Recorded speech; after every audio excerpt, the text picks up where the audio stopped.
My name is Joyce, and I'm 28 years old. I currently work as a software developer in Queens, a city that feels like a world away from where I grew up.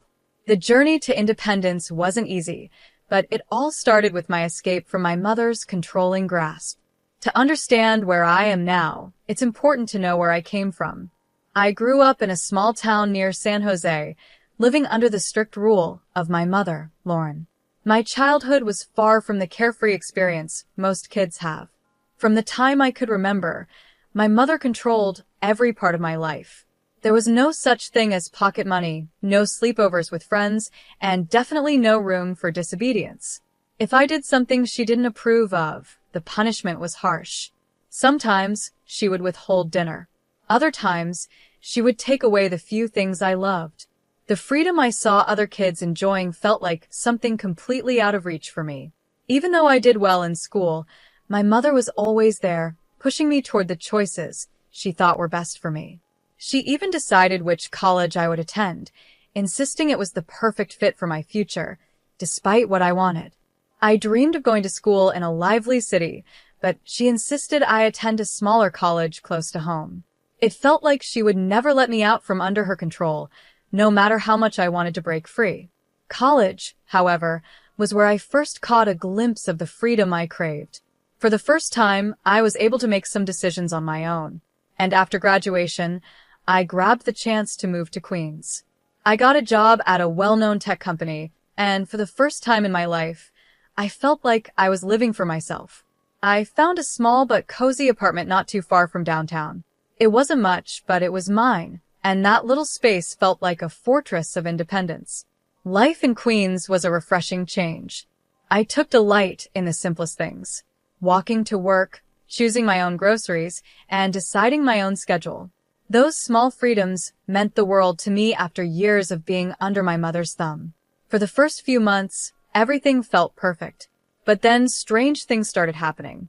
It was subtle, at first random phone calls with no one on the other end, odd messages that didn't make sense. Nothing concrete, but enough to make me uneasy. I tried to brush it off, telling myself I was just being paranoid after years of overcontrol. Then one evening, there was a knock on my door. It was my neighbor, Mr. Paul. He's a graphic designer, a bit older than me, with a kind and gentle demeanor. He's always been polite whenever we crossed paths. "Joyce, can I talk to you for a minute?" he asked, his voice carrying a tone of concern. "Sure, Mr. Paul. What's going on?" I replied, feeling a small knot of anxiety form in my stomach. Doing my best to hide the nervousness creeping into my voice. Mr. Paul looked genuinely worried. "I just saw someone acting suspiciously near your apartment," he said, his brow furrowed. "I thought you should know. They might be trying to get inside." My heart started pounding. I hadn't noticed anything strange myself, but the thought of someone trying to break in made my stomach churn. "Are you sure?" I asked, trying to sound calm. "It could have been someone just passing by." "I'm positive," he insisted, his tone firm. "I think you should check it out." With my mind racing, I unlocked my apartment door and stepped inside. At first glance, everything seemed normal, but my anxiety was through the roof. Just as I was about to take a deep breath and relax, something caught my eye: a purse sitting on the table. It wasn't mine. I knew that instantly. It was a sleek, expensive designer purse, the kind I would never buy for myself. It looked so out of place in my apartment. Panic gripped me as I quickly thought about calling the police, but then something stopped me. Inside the purse, I noticed a folded note. My hands trembled as I reached for it, my heart racing even faster. Slowly, I unfolded the note, and my breath caught in my throat as I read the words. "I'm sorry, Joyce. I had to come. I've been watching you. I needed to know if you were okay." It was from my mother. I stared at the note in disbelief. My mother, Lauren, had been in my apartment. My emotions flipped from shock to anger in an instant. How had she found me here? How long had she been watching me? I felt a surge of betrayal course through me. My mind was swirling with questions when I remembered the purse. It had been a gift from her, one of the many gifts she had sent me over the years.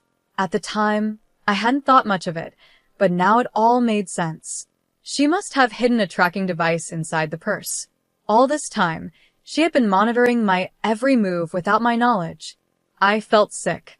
I turned to Mr. Paul, who had followed me inside. His face showed nothing but sympathy as he realized what had happened. My mother, I began, my voice shaky. She's been tracking me. She must have put a device in this purse. I can't believe she would invade my privacy like this. Mr. Paul's expression softened, and he gently placed a hand on my shoulder. I'm so sorry, Joyce. That's a huge violation of your trust. You don't deserve this.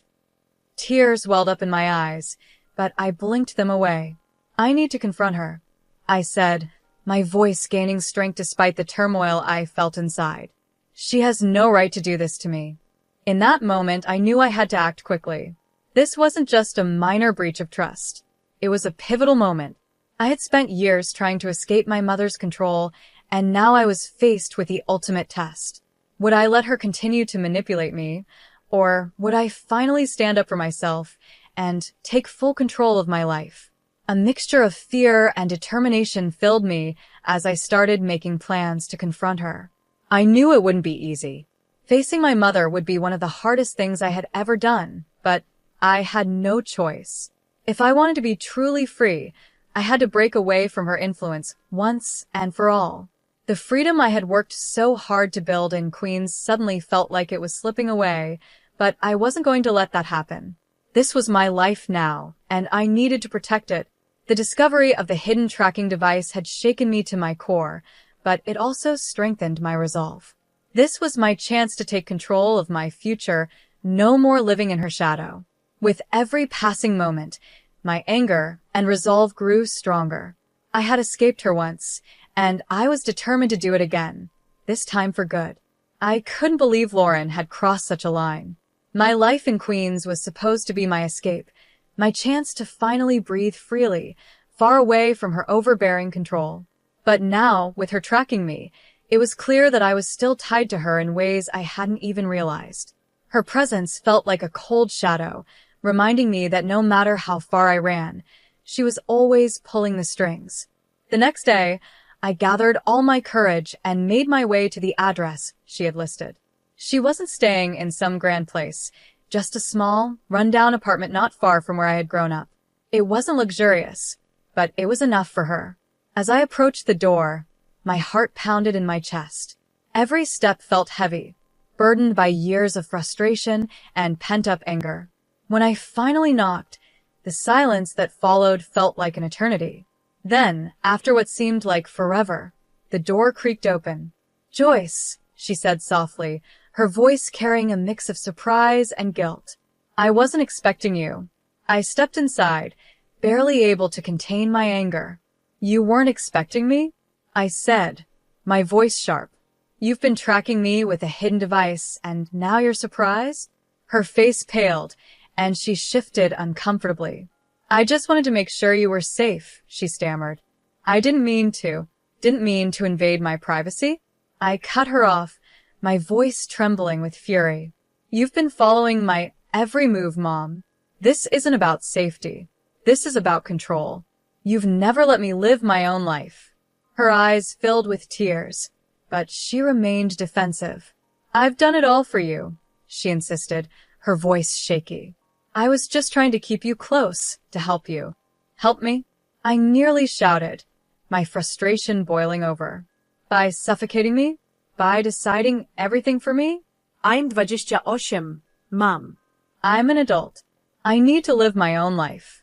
Tears began streaming down her face, but the walls she had built around herself remained firm. "I'm sorry, Joyce," she whispered. "I didn't know how to let go. I've made mistakes, but I didn't know how to fix them." I stared at her, my emotions swirling in a confusing mix of pity and frustration. "You're not just apologizing for tracking me," I said, trying to keep my voice steady. "You need to understand how deep your control has gone. It's not just this one thing, it's everything." And that's when she revealed something I hadn't expected. "I've been struggling financially," she confessed, her voice barely audible. "I wanted to ask you for help, but I didn't know how." Her words hit me like a punch in the gut. "You were going to ask me for money after spying on me?" I asked, disbelief and anger swirling inside me. Lauren nodded, her eyes filled with shame.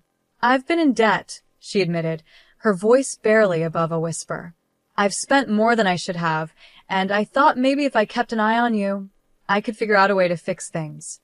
A cold rage built inside me. "You've been spying on me to figure out how to get money from me?" I said, my voice icy. "That's despicable. You've manipulated and controlled me for years, and now you want to use your invasion of my privacy to solve your own problems." She tried to reach out to me, her hands trembling. "Joyce, please," she begged. "I didn't mean for things to get this way."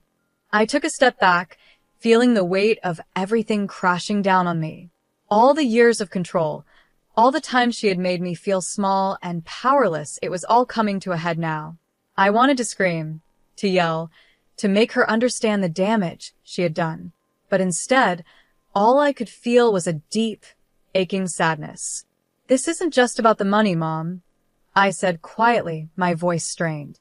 "It's about the way you've treated me, the way you've never let me be my own person. You don't understand what you've done to me."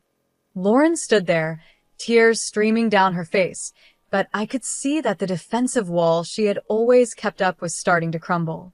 For the first time, I saw her not as the controlling figure who had dominated my life, but as someone who was deeply flawed and lost in her own way. Yet, despite that, I knew I couldn't let her continue to manipulate me. "I need space," I said finally, my voice firm. "I need to figure out my life without you constantly hovering over me. I can't keep living like this." She nodded, her face crumpled with regret, but I could tell she didn't know how to fix what she had broken. And maybe she never would. As I walked out of that apartment, a weight lifted off my shoulders. It wasn't easy, but I knew this was the first real step toward reclaiming my life. For the first time in a long time, I felt like I was finally breaking free from the grip she had held on me for so many years. This wasn't just about privacy or money, it was about my future, and I was ready to take control of it once and for all. "I'm sorry." My mother's words felt hollow, like she was saying them out of habit, not because she truly meant them. I shook my head, feeling the weight of the years of manipulation pressing down on me. "I can't do this anymore, Mom," I said firmly, my voice trembling with emotion. "I can't keep letting you control my life, even from a distance." Leaving her apartment, a flood of emotions overwhelmed me: sadness, anger, and a strong sense of determination. I knew deep down that the only way to truly reclaim my life was to cut all ties with her. This wasn't just about the tracking device or her attempt to ask for money. It was about breaking free from years of emotional control, from a childhood and adulthood shaped by her manipulations. As soon as I got back to my apartment, I sprang into action. I knew that if I didn't make changes now, I would never break free from her hold. The first thing I did was get a new phone. I didn't trust that my current number or device hadn't been compromised in some way. I also installed additional security measures throughout my apartment: new locks, cameras, anything that could prevent another invasion of my privacy. I wasn't taking any chances. I then made a bigger decision. It was time to leave this apartment and find a new place to live, somewhere far away from her reach. I started looking for a new place that would give me the fresh start I needed, but it didn't end there. I contacted a lawyer to begin the process of legally separating myself from her. I needed to take every step necessary to make sure she had no control over any part of my life, even legally. Each of these steps filled me with both relief and heartache. I had longed for this freedom for so many years, but now that I was finally taking the steps to claim it, the cost was higher than I'd expected. It wasn't just about moving on from my mother's control, it was about rebuilding myself. I had to rediscover who I was outside of her influence, to find my own sense of autonomy and self-worth. As I began packing up my belongings and preparing for the move, Mr. Paul became a surprising source of support. He offered to help with the logistics and, more importantly, he provided a kind ear during some of my toughest days. We spent more time together, and his steady presence became a small comfort in the middle of the chaos I was navigating.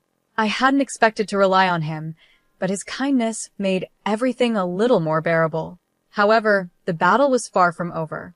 The more I distanced myself from Lauren, the more I realized just how deeply her manipulation had affected me. It wasn't just about what she had done recently. Her influence had shaped the way I viewed relationships and trust in general. I was beginning to see how her actions had controlled every aspect of my life, from the smallest decisions to the biggest moments. Confronting my mother was only the first step. I knew I had a long journey of self-discovery and healing ahead of me. It was daunting, but at the same time, I knew it was necessary. For years, I had been living in the shadow of her control, and now I was finally stepping out of it.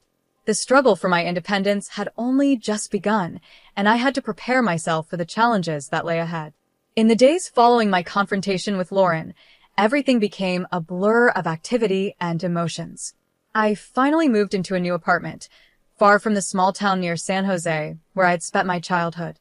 My new place felt like a fresh start. It was modern and bright, with big windows that let in streams of natural light, a stark contrast to the cramped spaces I had known before. It was the kind of place where I could begin to feel like I had control over my own life, where I could breathe freely without the weight of my past pressing down on me. But even as I settled into my new surroundings, the emotional burden of everything that had happened still lingered. Moving into this beautiful apartment was a huge step forward, but the scars from years of manipulation didn't just vanish. I knew it would take time to heal. The path to independence wasn't just about changing my location, it was about changing my mindset, letting go of the emotional chains that had bound me for so long. With each passing day, I felt a little stronger, a little more sure of myself. I was finally carving out my own life, on my own terms. And even though the road ahead was still filled with challenges, I knew that I had taken the first step toward true freedom. This was the beginning of my journey, and for the first time in a long time, I felt like I was in control of my own story. I had lived in cramped, small spaces before, but this new apartment felt like a whole new world. As I unpacked my belongings, I was filled with a strange mix of excitement and apprehension. There was something soothing about the process of unpacking, giving me the chance to reflect on everything I had been through. But as I pulled out each item from the boxes, I was reminded of how deeply Lauren had intruded into every corner of my life. Her control had seeped into everything, even the smallest parts of who I was. The legal separation from my mother was a huge step forward. It was both liberating and painful. On one hand, it freed me from the emotional chains that had held me captive for so long. But on the other, it was the final cut in our already complicated and strained relationship. The lawyer assured me it was a standard procedure, but to me, it felt like closing a chapter one had struggled with for years. This was the definitive end I hadn't been able to bring myself to make before. Throughout this difficult time, Mr. Paul was always there. His presence was a quiet comfort in my life. He helped me with the move and offered me a steady shoulder to lean on when the emotions became too heavy to bear alone. We'd often spend the evenings in my new apartment, talking about everything and nothing. His calm, kind nature was such a welcome contrast to the turmoil I had been through. In those moments, I was reminded that not everyone in my life wanted to control me. One evening, as we sat in the cozy living room of my new apartment, Mr. Paul brought up a topic I had been avoiding. "You've been through a lot lately," he said gently. "How are you really holding up?" I took a moment to glance around the room. The empty spaces reminded me of all the things I had left behind, both physical and emotional. "It's been a whirlwind," I admitted. "I feel like I'm finally starting to breathe again, but it's hard. It's hard to let go of everything that happened." He nodded, his expression full of understanding. "It's a lot to process, but you're doing really well. Look at this new place. You're making changes and taking control of your life." His words struck a chord with me. It was such a relief to talk to someone who wasn't trying to manipulate or control me. Mr. Paul's support had been more meaningful than I could have ever anticipated. He helped me see that even amidst all the upheaval, there was a positive side to all of it. This was my fresh start. As the weeks passed, I began settling into a routine in my new apartment. I threw myself into personal projects I had neglected for years, things that made me happy and allowed me to finally express myself without fear of judgment or control. I also began to reconnect with old friends, people I had lost touch with during the years of isolation under my mother's influence. Their support and understanding were a welcome comfort during this time of transition. Despite all the positive steps I was taking, the shadow of my past still lingered. I would occasionally receive messages from Lauren, pleading for forgiveness, or asking for updates about my life. Each time, I felt a pang of guilt, but I knew responding to her would only pull me back into the chaos I had fought so hard to escape. I had to stay strong and remember that cutting ties with her was the best thing for my future, no matter how difficult it was. One day, as I was preparing dinner in my apartment, Mr. Paul came over to help. We were casually chatting about my new job when, out of nowhere, he asked, "Do you ever think about what's next for you? Beyond just getting away from all of this?" I paused, the question catching me off guard. I hadn't thought much beyond escaping my mother's control. "I'm still figuring that out," I admitted. "I've been so focused on just getting away from my mother and her control that I haven't really thought about what comes after." Mr. Paul smiled softly. "That's understandable. But now that you've taken such a huge step, you've got all the freedom to think about what you want for your future." His words stayed with me long after that conversation. I had spent so much of my life just trying to break free, trying to get out from under the weight of Lauren's control, that I had never truly allowed myself to dream about what came next. Now, for the first time, I was in a position to do that. I knew the road ahead wouldn't be easy. There would be bumps, and there would be moments when I questioned everything. But I was finally in control of my own life, and that was something worth celebrating. The new apartment wasn't just a place to live, it was a symbol of everything I had worked for, of the independence I had fought so hard to achieve. As I stood in my new space, looking out at the city beyond, I felt a sense of calm wash over me. I was finally free to live my life on my own terms. The future was wide open, and for the first time in a long time, I was excited to see where it would take me. I hadn't really thought much about what I wanted my life to look like now. Mr. Paul smiled gently and said, "It might be worth thinking about what you want for yourself, not just what you're trying to escape. You've made such a big step, so what do you see for your future?" His words struck a chord with me. I realized I had been so focused on getting away from my past that I hadn't spent any time thinking about what I wanted moving forward. The idea of building a future based on my own choices was both exciting and a little scary. That evening, sitting alone in my new apartment, I started to think about the future. I thought about the kind of life I wanted to create, not just one without my mother's control, but one that was positive and meaningful. It felt like a new kind of freedom, one that came with its own challenges but also the chance for growth. I was beginning to understand that reclaiming my life meant more than just leaving my past behind. It was about building something new for myself. And while I knew the journey wasn't over, I felt a sense of hope and possibility that I hadn't felt in a long time. As the weeks turned into months, I began to feel cautiously optimistic. My new apartment was starting to feel like home, and I had settled into a routine. I had been focusing on my personal growth and reconnecting with old friends. But there was still one thing left unfinished. My final confrontation with Lauren. One afternoon, as I was enjoying a quiet cup of coffee, I got another message from her. It was similar to the others, asking for forgiveness and hinting at her financial struggles. I stared at the message, feeling a mix of anger and sadness. It was clear she still wanted to reach out, but I had made up my mind. I couldn't let her back into my life. By this time, Mr. Paul had become more than just a supportive neighbor. He was now a true friend. We had regular conversations, and I found myself opening up to him in ways I hadn't expected. One evening, while we were cooking dinner together, I decided to tell him about the message. "I got another message from Lauren today," I said, trying to keep my voice steady. "She's still asking for money and saying she's sorry. I don't know what to do." Mr. Paul looked up from the stove, concern written on his face. "You've already done so much to protect yourself. Maybe it's time to think about what's best for your own peace of mind." I nodded, feeling a mix of relief and hesitation. I've been thinking about that. I know I need to completely let go, but part of me still feels responsible. He placed a hand on my shoulder gently. "It's normal to feel that way, but remember, you've done all you can. Sometimes letting go is the hardest, but also the most important step." The next day, I woke up knowing that I had made my decision. I made up my mind and wrote a final letter to Lauren, clearly setting my boundaries. In the letter, I told her that I wouldn't respond to her messages anymore and that any attempts to contact me would be ignored. It was a firm but respectful goodbye. As I sealed the envelope, I felt a mix of sadness and relief. It marked the end of a difficult chapter in my life, but it also showed my commitment to moving forward without letting the past weigh me down. 10 days later, I had another heartfelt conversation with Mr. Paul. We were sitting in the park, enjoying the cool autumn breeze. He was quietly watching the leaves change colors when he turned to me with a thoughtful look. "Joyce, you've been through so much, and I'm really proud of how far you've come," he said softly.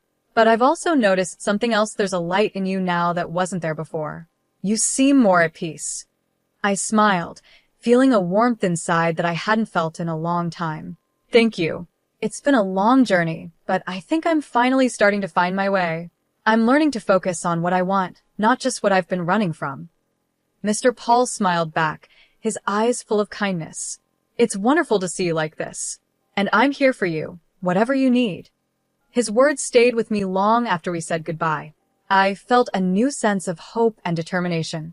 For the first time in years, I was beginning to picture a future that was truly mine, built on my own dreams and goals. As the year came to an end, I took some time to think about all the changes I had made. My life was still a work in progress, but I no longer felt trapped by my past or by my mother's control. I was learning to make my own decisions and embrace the possibilities ahead of me. One evening, while sitting by my apartment window, watching the city lights, I thought about everything I had gone through. I felt both proud and relieved to know I had come out stronger on the other side. There was still some uncertainty about the future, but there was also the exciting promise of new beginnings. In the end, breaking free from my mother's influence wasn't just about gaining independence, it was about finding my own path and having the courage to walk it. As I looked toward the future, I felt at peace knowing that, for the first time in a long while, I was truly in control of my own life.